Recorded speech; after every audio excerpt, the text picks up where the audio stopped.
The Living Dynamics of Cannabis, Episode 6, From Cultivation to Biological Design. For generations, cannabis cultivation has been shaped by observation. Growers have selected plants based on structure, aroma, flowering characteristics, resilience, production, and the unique experiences they create. Long before the biological mechanisms were understood, cultivators were already experiencing, influencing plant expression through training, pruning, environmental manipulation, and selection. What has changed in modern cultivation is not that these techniques exist, but that we are finally beginning to understand the biological systems that may connect those techniques to the final expression of the plant. The future of cannabis cultivation will not be defined simply by growing larger flowers or chasing higher cannabinoid percentages. Those measurements are only a tiny piece of a much larger picture. A cannabis cultivar is a complex biological system capable of producing a wide range of cannabinoids, terpenes, flavonoids, and other secondary metabolites. These compounds contribute to the plant's chemistry, and they are also the compounds that interact with the human body in ways that continue to be studied. This raises a much larger question. Instead of simply asking which cultivar produces the biggest harvest or the highest THC percentage, could the future of cannabis move towards cultivating specific chemical expressions designed around specific biological interactions and ailments? To understand that possibility, we have to look at both sides of the equation, the biology of the plant and the biology of the human. The human endocannabinoid system has become one of the most important areas of cannabis research because it provides a framework for understanding how cannabinoids interact with our bodies. This system contains receptors, naturally produced endocannabinoids, and enzymes that regulate cannabinoid signaling. It plays a major role in maintaining balance within many biological processes, including our nervous system activity, our immune system functions, stress regulation, appetite, sleep, pain, inflammation, and several other areas of physiology. One of the biggest challenges with cannabis research is the individual nature of human biology. Two people can consume products with similar cannabinoid levels and experience very different results. Genetics, metabolism, receptor variation, existing health conditions, medications, lifestyles, and many other factors all influence the response. This is where the idea of biomarkers becomes increasingly interesting and super important. Because in modern medicine, biomarkers are used to identify measurable characteristics that help researchers understand disease processes, predict responses, and develop more targeted approaches. If cannabis research continues advancing, the possibility is that future applications will move beyond generalized categories and towards understanding which chemical profiles interact with specific biological systems. The question may eventually become less about finding the best cannabis cultivar and more about identifying the most appropriate chemovar profile for a particular purpose.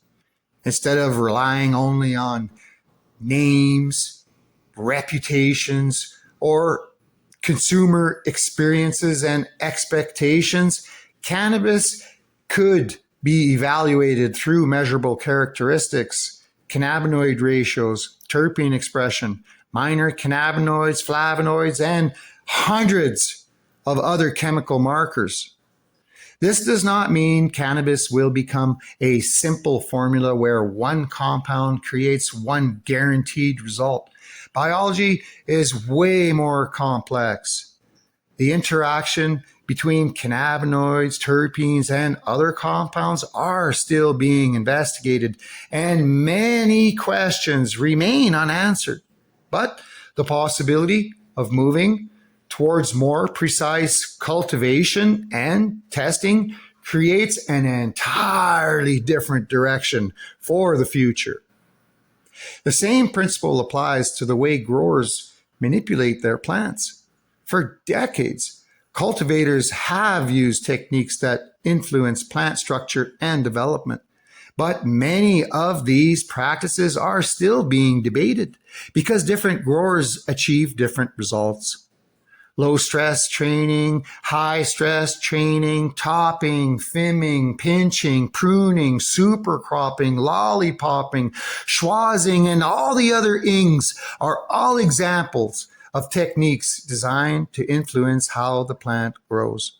These methods can affect branching patterns, canopy structure, light distribution, airflow, and how the plant allocates resources through its entire life. The interesting question is not whether these techniques change the plant. Growers have already demonstrated and proved that they do. The deeper question is what biological processes are being influenced when these methods are applied. When a grower tops a plant, the goal is often to alter apical dominance and encourage multiple growth sites. When branches are bent through LST, the goal is usually to create a more even canopy and redirect growth. When a grower supercrops a branch, the goal may be increasing structural strength while encouraging new growth patterns. When pruning and lollipopping is performed, the goal is often improving resource distribution and reducing unnecessary lower growth. But the plant does not completely understand the grower's goals. It only responds to the changes that occur within its own biological systems. This is where hormones and signaling pathways become important. Plant hormones such as auxins, cytokinins, gibberellins, jasminates, salicylic acid, and abscisic acid are all involved in regulating many aspects of plant growth, defense, adaptation, and resource management. These systems do not function like simple switches. They interact with each other and with the environment, creating responses that depend on genetics, on the timing, the intensity, and the overall plant health and condition. The debate around defoliation is a perfect example of how complex these interactions can be. Some growers are convinced and believe aggressive removal of fan leaves is necessary to control the stretch, improve light penetration, and redirect resources towards flowering sites. Some commercial cultivation systems use heavy defoliation strategies, including major stripping events during early flowering. Others argue that excessive removal reduces the plant's photosynthetic capacity and eliminates valuable energy production tissues. Both sides often point to real observations. The challenge is that the outcome is influenced by many variables. A healthy plant with a strong root system, optimized environmental conditions, and sufficient resources recovers differently than a plant already operating near its limits. A vigorous cultivar grown under intense lighting and high input conditions responds completely different than the same genetic line grown under lower intensity conditions. This is why simple rules often fail when applied universally.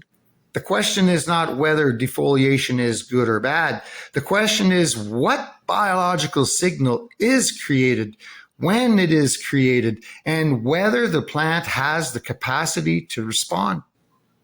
This same principle applies to every fucking cultivation technique. Training, pruning, lighting, temperature changes, irrigation strategies, and nutrient management are not isolated actions. They are inputs into a complex biological system. The next evolution of cannabis cultivation may come from understanding these interactions more deeply. Instead of simply asking what technique gives the biggest yield, the question may become what combination of genetics, environment, and cultivation methods produces the chemical profile I'm looking for and trying to achieve.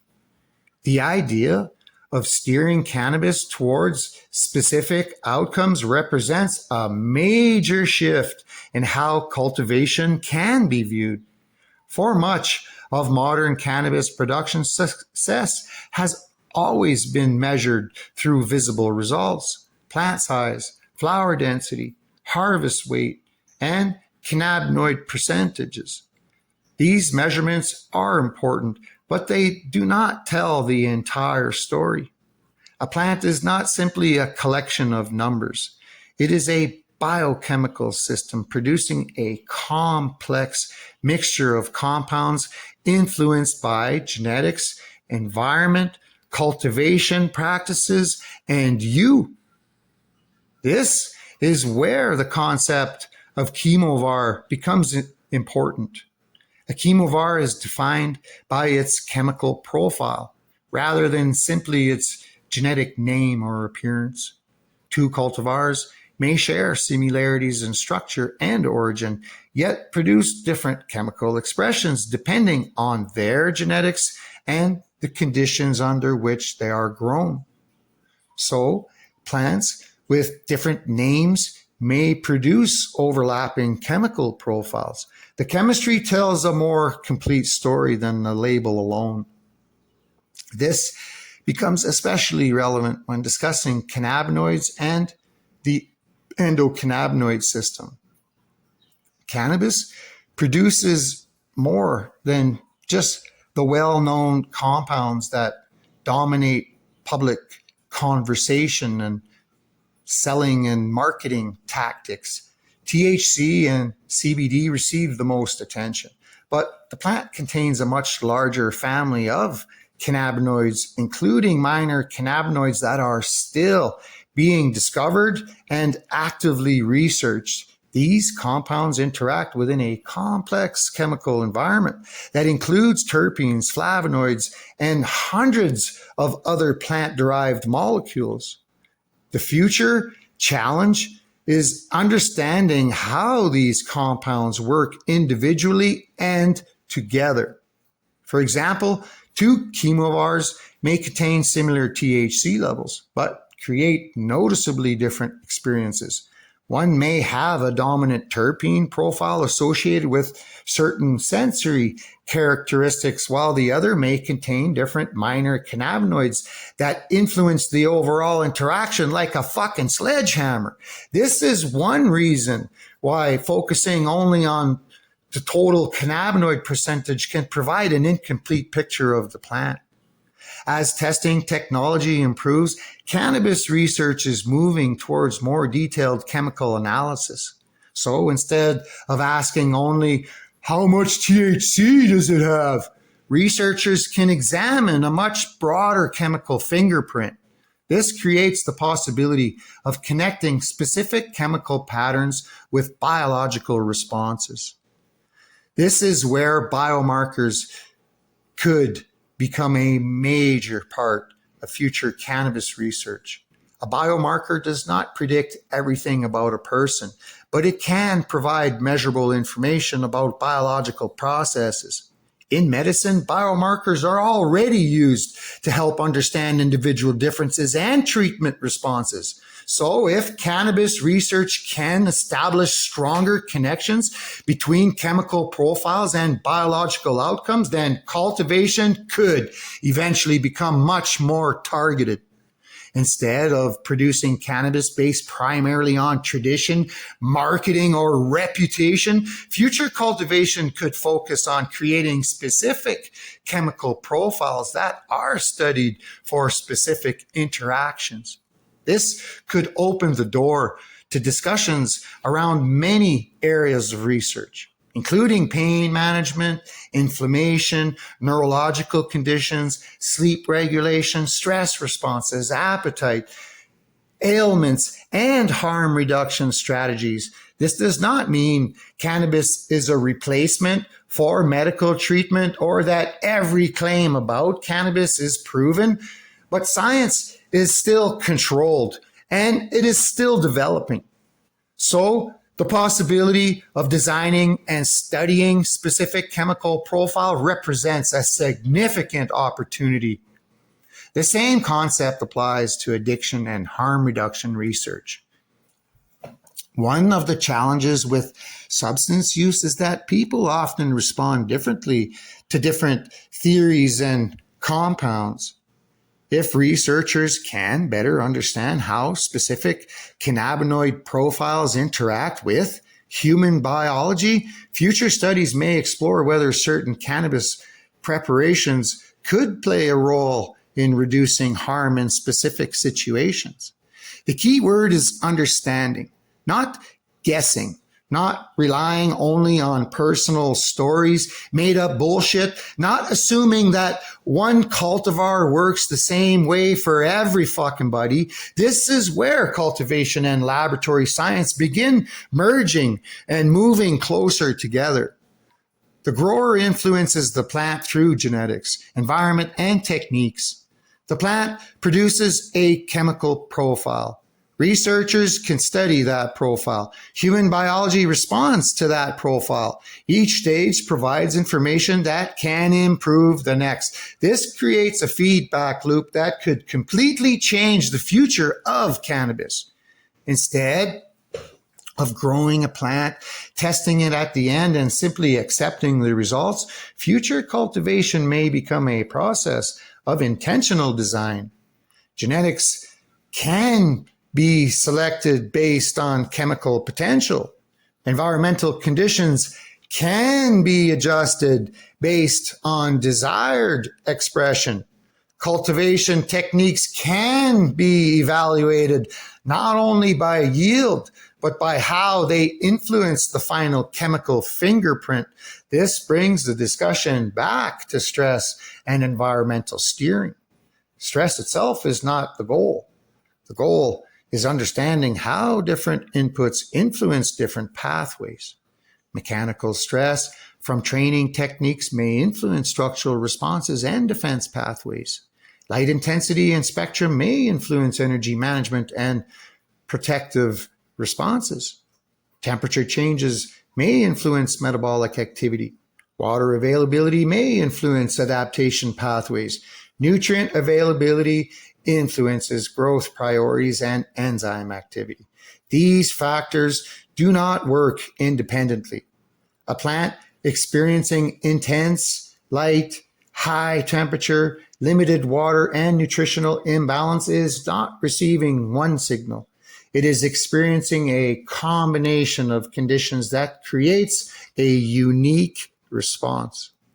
This is why the future of cultivation will likely require a more complete understanding of the entire system. A grower may eventually be able to ask different questions. Instead of how do I grow the biggest flowers, the question becomes how do I encourage this cultivar to express the chemical characteristics I'm interested in? Instead of what strain is this? The question becomes, what is the complete biological and chemical profile of this plant?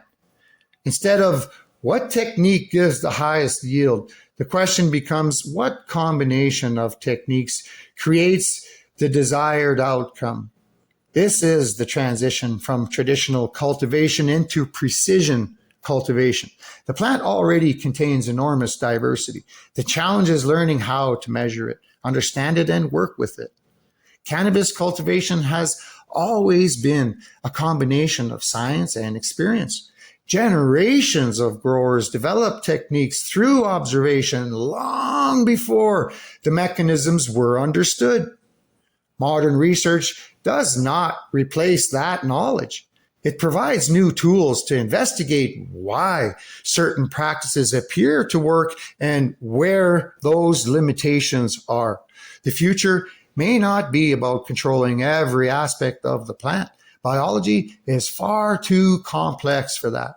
The future will be about improving our ability to influence, measure, and understand the relationship between genetics, cultivation, chemistry, and our own human biology.